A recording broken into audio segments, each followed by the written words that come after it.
하나님 아버지, 우리에게 전해주신 복음으로 우리가 구원받은 것을 기억하며 거룩하게 살기 원합니다.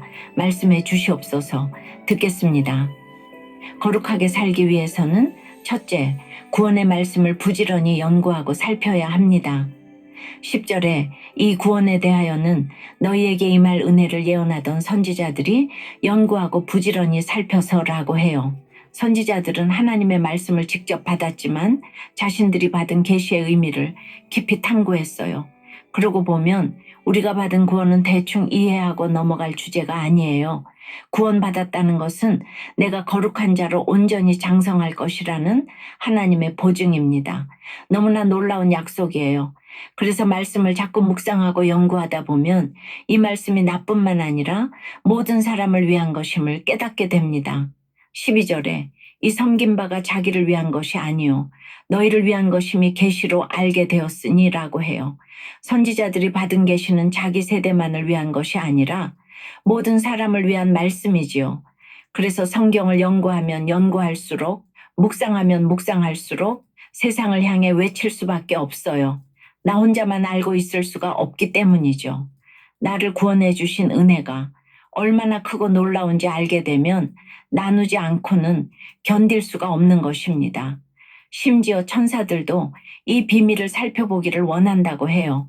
그래서 말씀을 묵상했다면 지체들과 나누어야 해요. 내가 깨닫고 알게 된 복음의 비밀을 함께 나누고 외칠수록 그 은혜는 배가 됩니다. 오늘 10절에 구원에 대하여 선지자들이 연구하고 부지런히 살핀 것이나 11절에 그리스도의 영이 받으실 고난과 영광을 미리 증언한 것, 또 12절에 계시와 이제 너희에게 알린 것, 천사들도 살펴보기를 원하는 것, 이 모두가 복음, 곧 약속의 말씀이에요. 성령께서 이 복음을 통해 우리에게 그리스도의 구원을 깨닫게 하신 것처럼 우리가 날마다 하는 큐티도 반드시 영혼 구원이 목적이 되어야 합니다. 제가 늘 큐티의 꽃은 적용이고 그 열매는 영혼 구원이 되어야 한다고 하였죠. 날마다 큐티를 꼬박꼬박 하면서도 영혼 구원에 관심이 없다면 오늘 당장 내 믿음을 점검해 보아야 합니다. 적용해 보세요. 구원의 말씀을 부지런히 묵상하고 연구하나요? 주일 설교를 듣고 은혜 받는 것에만 머무르고 있지는 않나요? 거룩하게 살기 위해서는 둘째, 마음의 허리를 동이고 근신해야 합니다. 13절에 그러므로 너희 마음의 허리를 동이고 근신하여 예수 그리스도께서 나타나실 때에 너희에게 가져다 주실 은혜를 온전히 바랄지어다 라고 해요. 우리가 받은 구원의 가치를 확인했다면 이제는 구체적인 적용으로 나아가야 합니다. 그러므로라는 접속사가 이 엄청난 구원의 은혜에 합당한 삶을 요구해요. 그것이 무엇인가요? 내 마음의 허리를 동이고 근신하는 것이에요. 나의 자기중심성과 세상을 향하게 하는 욕심을 단단히 동여매고 영적으로 깨어 있어야 해요. 그리고 예수 그리스도의 은혜를 온전히 바라며 하루하루를 살아야 합니다. 구원을 얻은 우리 인생의 목적이 영혼 구원이기에 주님의 은혜 없이는 하루도 살 수가 없습니다. 그런데 지금 여러분은 어떻습니까? 구원받았으니 이제는 됐다 하면서 마음의 허리를 동이기가 참 어렵지 않습니까? 14절 말씀처럼 주님을 알지 못할 때 따르던 사욕대로 살아가는 모습이 저마다 있지요. 우리의 문제가 무엇입니까? 출애굽은 했는데 마음만 출애굽했을 뿐 몸은 여전히 애굽에 있는 것입니다. 구원은 받았는데 생각과 가치관과 욕망은 여전히 세상을 따라가는 것이죠. 우리가 복음을 알기 전에는 사욕을 따랐어요. 이 세상의 방식을 따라 오로지 나의 유익과 만족을 추구하는 것이 인생의 지혜라고 여겼지요. 하지만 복음을 알게 된 지금도 여전히 그 사욕을 따라 살아간다면 너무 큰 문제입니다. 이제는 순종하는 자식처럼 내가 가야 할 영원한 본향을 바라보면서 마음을 동이고 구원을 목적으로 살아가야 하지 않겠습니까? 여러분은 어떠세요? 내 마음의 허리를 동이고 근신해야 할 일은 무엇인가요? 내가 따르지 말아야 할 사욕은 무엇입니까?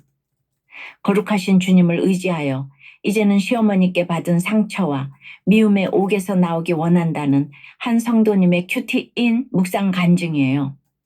제가 어릴 적 부모님은 사업으로 바쁘셨어요. 저를 차갑게 대하시는 어머니 밑에서 저는 외롭게 자랐어요. 그래서 자상하고 배려심 있는 남편에게 끌려 결혼했지요. 그런데 알고 보니 남편은 마마보이였어요. 어머니에게 자기 의견을 한마디도 말하지 못한 채 늘 내내만 했어요. 신혼 초에 저는 이런 분위기를 모르고 시어머니에게 호되게 혼나기도 했어요. 뒤로는 저도 시어머니의 말에 절대 토를 달지 않았지만 순종이 아닌 굴종이었기에 모든 행실에 거룩한 자가 되지 못했어요. 마음속에 미움과 분노가 가득했지요. 결국 저는 남편도 어머니도 의지할 대상이 아님을 깨닫고서 하나님만 바라보고 예배를 드리다가 주님을 인격적으로 만났어요. 하나님의 세심한 인도하심을 경험하며 자립신앙을 갖게 되니 감정적으로 잘 참지 못하는 나 때문에 그동안 남편과 자녀들이 힘들었겠다라는 생각이 들어 회개했어요. 또한 하나님이 제 혈기를 다루시려고 강한 시어머니를 붙여주셨다는 것이 깨달아졌어요. 그러나 아직도 미움의 옥에 갇혀 시어머니와 진정한 화평을 누리지 못하는 저의 연약함을 불쌍히 여겨주시길 기도해요. 내가 거룩하니 너희도 거룩할지어다 라는 15절 16절 명령대로 거룩하신 하나님을 닮아 모든 행실에 거룩한 자가 되기를 소망해요. 저의 적용은 시어머니가 잘해주신 일을 노트에 하나씩 적어보고 감사한 마음을 표현하겠습니다. 말씀을 묵상할 때마다 미움과 정죄의 옥에서 건져주시길 기도하겠습니다.입니다. 15절에 오직 너희를 부르신 거룩한 이처럼 너희도 모든 행실에 거룩한 자가 되라 고합니다. 여러분, 하나님이 우리를 구원하신 궁극적인 목적이 무엇입니까? 우리가 그분의 거룩하심을 닮는 것이에요. 하나님이 거룩하신 것처럼 나 또한 모든 행실에 거룩한 자로 사는 것이에요. 우리 인생의 목적이 영혼 구원이 되려면 내 모든 행실에서 반드시 거룩이 나타나야 합니다. 그렇다면 우리가 어찌해야 거룩한 자가 될 수 있을까요? 에베소서 4장에 너희는 유혹의 욕심을 따라 썩어져가는 구습을 따르는 옛사람을 벗어버리고 오직 너희의 심령이 새롭게 되어 하나님을 따라 의와 진리의 거룩함으로 지으심을 받은 새 사람을 입으라 고 하였지요. 그런데 구원의 은혜로 출애굽했던 이스라엘도 몸만 출애굽했지 마음은 여전히 애굽에 있었어요. 우리도 예외가 아니에요. 구원받아도 여전히 옛 습관을 버리지 못하고 사욕대로 살아가는 것이 있어요. 15절에 모든 행실에 거룩하라고 하시잖아요.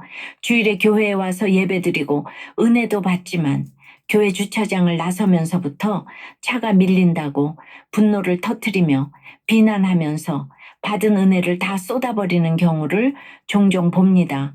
우리가 집에서 일터에서 식구와 이웃에게 거짓말과 험담을 하는 등 사소한 행실조차 거룩에서 멀어진다면 하나님이 주신 은혜를 값싼 은혜로 전락시키는 거예요.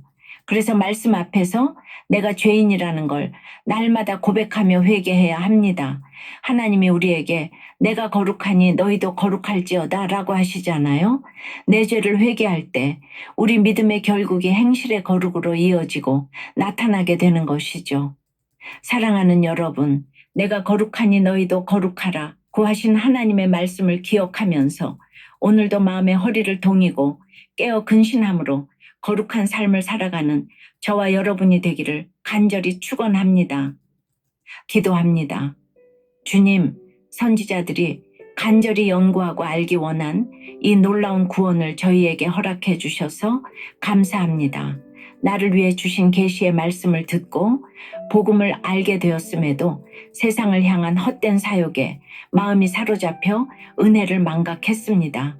주님, 제 마음의 허리를 동이고 근신함으로 주님이 주실 은혜를 온전히 사모합니다. 주님이 거룩하신 것처럼 모든 행실에 거룩한 자가 되길 원합니다.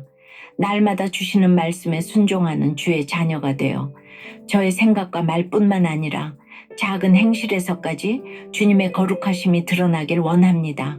더러운 죄악으로부터 저 자신을 지키며 주님의 성품을 닮아가도록 인도해 주시옵소서.